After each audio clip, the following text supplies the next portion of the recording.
Now, this is really exciting. A collaboration between two legends, synth guru and electronic music pioneer Jean-Michel Jarre and Depeche Mode genius songwriter Martin Gore. Let's be brutally honest about this track, Brutalism.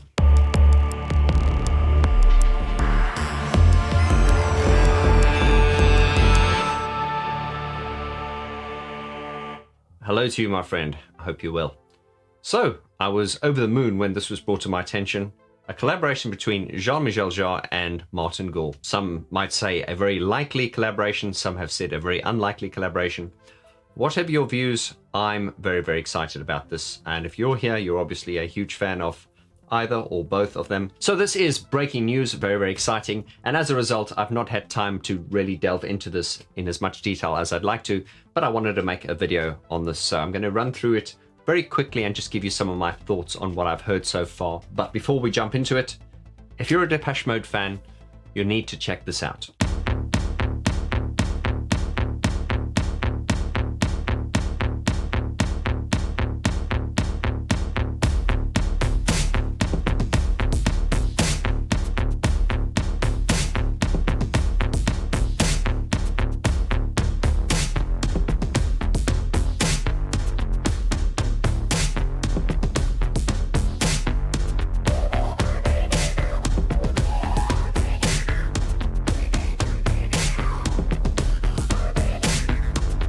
I am so excited to present this, and I hope you can make it. An evening in the pub with Gareth Jones and Brian Griffin. Brian Griffin was the photographer behind the first 5 Depeche Mode album covers, and Gareth Jones was the producer of 3 of the what we call the Berlin trilogy, Construction Time Again, Some Great Reward, and Black Celebration. This is your opportunity to meet these two legends in person. It's going to be a Q&A. There's also going to be an exclusive live performance from Gareth Jones, the master himself, on his modular synthesizers. And there's going to be some prizes, a great way to meet some great people. You want a ticket? Information is in the description below. And if you've got any questions, you can just hit me on email and I'll be glad to answer your questions. Right, let's jump into today's video. So I thought I would read an extract to you from this online publication called BroadwayWorld.com. And this is an article by Michael Major, which is very well written and explains it perfectly. And the title is Jean-Michel Jarre and Martin Gore share new single Brutalism Take 2. His new album, one of his most ambitious projects to date, will be released on October 21st. So if you're a Jean-Michel Jarre fan, which I'm sure you are if you're here, we're really, really looking forward to that. The article goes on to say, Jean-Michel Jarre has collaborated with Martin Gore, Depeche Mode, for a brand new rework of his latest, Brutalism. The collaboration, titled Brutalism Take 2, takes the Berlin techno-inspired beats of the original version to a new level, capturing the sound of both Jarre and Gore in a dark and melodic journey. Now that is perfectly summed up, even if I don't read the article any further. That sums it up perfectly just in that one sentence there. The sound of both Jarre and Gore in a dark and melodic journey. The article goes on to say the original version of Brutalism, released in August, was the first track to be taken from Jean-Michel Jarre's 22nd studio album, Oxymore. Wow, 22 albums. The man's a legend and he's a pioneer and he's been around for a long time. The album, one of the most ambitious projects to date, will be released on October the 21st via Sony Music. I'm so stoked about that, I cannot wait. As part of the project, Jarre is working with a series of collaborators, both established and up and coming, to rework and remix several of the tracks from the album.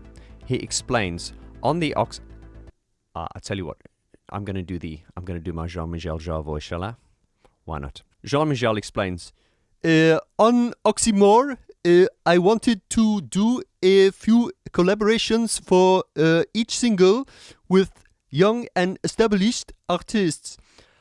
I hope there will be some fun surprises in the mix for you. Collaborations won't be on the album, and for now, only available to stream and download. Sorry, I couldn't resist. That's my Jean-Michel Jarre impersonation. I'm going to get lynched.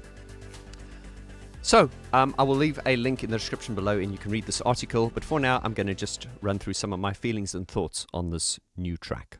So, I have listened to this song quite a few times on various different playback systems. And what can I say?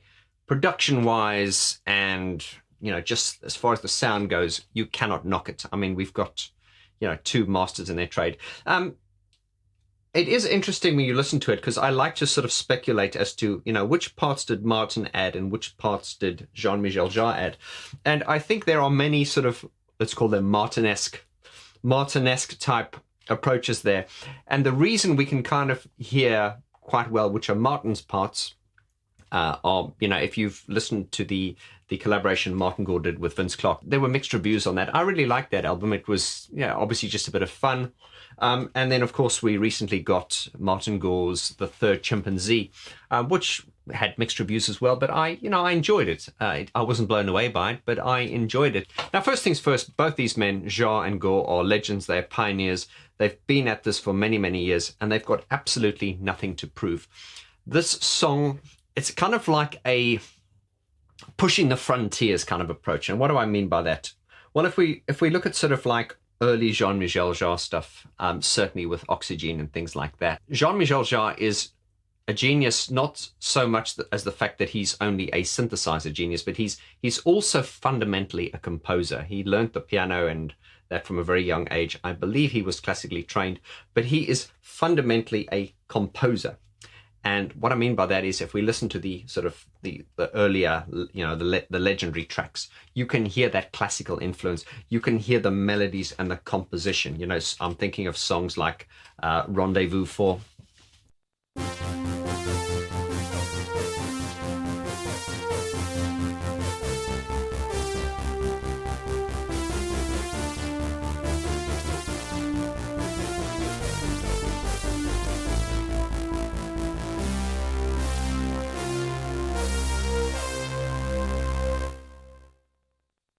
One of my other favorites from 1992 was Chronology Part 4.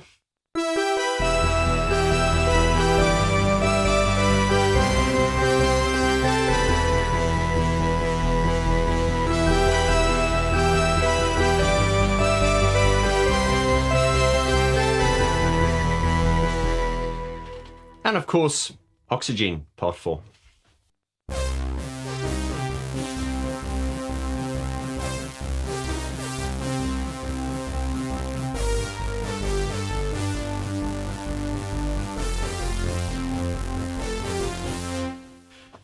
So those are just a few examples of, sort of Jean-Michel Jarre classics. But what those songs had was very, very powerful, strong melodic lines. And I've often spoken about this on this channel. It seems as though as electronic music has kind of progressed, it seems less and less fashionable to make things that melodic, which does seem to make things in my opinion, stand out a little bit less. If you've been following this channel, you will know I often, when I'm talking about electronic bands, what I'll do is I'll often take a very complexly electronic song and I will strip all the electronics away and I'll just play it on piano. In my opinion, the measure of a great song is, can it be played on the piano? Is it reliant on the electronics, or can it just be played on straightforward on the piano? So to demonstrate my point, the Jean-Michel Jarre classics I've played you on the synthesizer now, watch how they translate perfectly onto piano.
So those are just a few examples of sort of Jean-Michel Jarre classics, and just see how they translate perfectly on the piano, because they are so sort of melodically rich. And I mean, that's not limited to the piano. You could play that in an orchestra. And that's just because what I'm trying to point out here is that this new track is so sort of technology driven. Now, there's nothing wrong with that, because let's face it, electronic artists have always been on the forefront of technology. And the idea is to try and push the frontiers of sound, and break rules and stuff like that. The rules for electronic music have always been the same. It's create sounds that no one has ever heard before and present music in a way that's never been heard before. We heard that with Kraftwerk and everything. The difference was when in the earlier days, we not only had this innovative mindset, but there was also the sort of compositional, sort of traditional melodic element to that. Now, fast forward that to the present time, we now even see legends like Jean-Michel Jarre really sort of, I won't say turning their back on melody, but really sort of the emphasis of this is really on technology and production and, great sound. And so far as that goes, it ticks every box. This track, from what I've heard so far, really sort of fulfills my needs as a producer.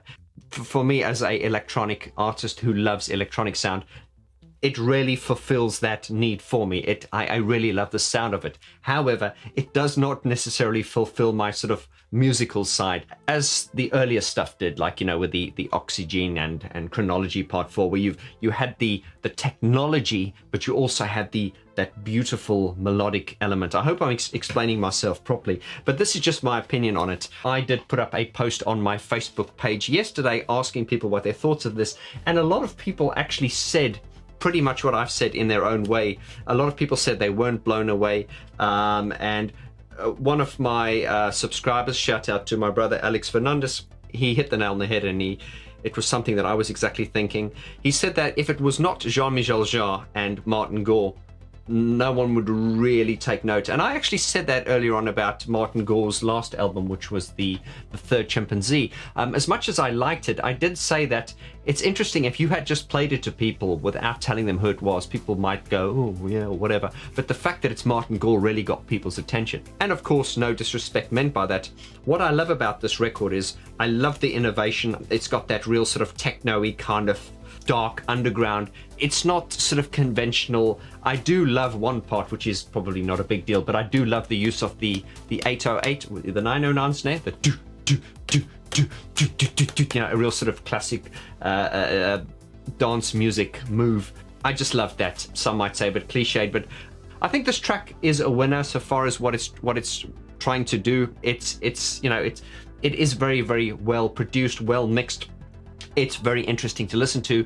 There is so much going on. It's almost a little bit of an attack on the senses, because the more you listen to it, the more you'll hear things. This particular genre of music is not sort of melodic, and it's not trying to be that. It is really a music of innovation. I always call this music kind of like the music for producers. I do like it. It really fulfills my needs as a producer, but as I say, it doesn't sort of fulfill my needs as a sort of a musician and a sort of music loving guy. But I do love the idea that they are pushing the frontiers, and I love to hear the evolvement and the technology and everything that goes with it. It's not everyone's cup of tea. I think some people were sort of a little bit like, okay, what is this? I believe this track is available only on streaming and downloading, but we look forward to the full album, which comes out in October this year. Check it out for yourself, just let me know in the comments what you think. As I say, I enjoyed it so far as a producer. I'm a melody kind of guy, and I think we'll just leave it at that. I think I've explained myself as best I can.